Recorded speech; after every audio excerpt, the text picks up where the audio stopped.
ಮಂಗಳೂರು ಮೊದಲ ಶಾಂತವಾಗಿರೋ ಜಿಲ್ಲೆಗಳಲ್ಲಿ ಒಂದಾಗಿತ್ತು. ಆದರೆ ಮೊದಲಿನ ಶಾಂತಿ ಈಗ ಇಲ್ಲ ಎಂದು ಗೃಹ ಸಚಿವ ಡಾಕ್ಟರ್ ಜಿ ಪರಮೇಶ್ವರ್ ಬೇಸರವನ್ನು ವ್ಯಕ್ತಪಡಿಸಿದ್ದಾರೆ. ನಮ್ಮ ಅಭಿಲಾಷೆ ರಾಜ್ಯದಲ್ಲಿ ಜನ ಸಮುದಾಯದ ಅಭಿವೃದ್ಧಿ, ಸಾರ್ವಜನಿಕ ಜೀವನದಲ್ಲಿ ಶಾಂತಿಯಿಂದ ಬಾಳ್ಬೇಕು ಎಂಬುದರ ಕಡೆಗೆ ಗಮನ ಹರಿಸುತ್ತೇವೆ. ಧರ್ಮ ಜಾತಿಗಳ ಹೆಸರಲ್ಲಿ ರಾಜಕಾರಣ ಆಗಬಾರದು. ಆದರೆ ಇಲ್ಲಿ ಧರ್ಮ ರಾಜಕಾರಣ ನಡೆಯುತ್ತಿದೆ. ಆದ್ದರಿಂದ ಮೊದಲಿನಂತೆ ಶಾಂತಿಯಿಂದಿಲ್ಲ. ಕಳೆದ ಚುನಾವಣೆ ಹೊತ್ತಲ್ಲಿ ನಾನು 100 ಜನರನ್ನ ಸಂಪರ್ಕಿಸಿದ್ದೆ.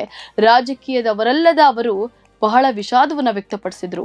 ಮಂಗಳೂರು ಮೊದಲು ಶಾಂತಿಯಿಂದ ಇತ್ತು, ಈಗ ಇಲ್ಲ ಅಂತ ಹೇಳಿದ್ದಾರೆ.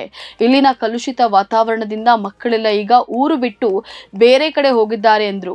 ಧರ್ಮ ನಂಬಿಕೆಗಳನ್ನ ಅನುಸರಿಸುವಾಗ ಶಾಂತಿಯಿಂದ ಇರಬೇಕು.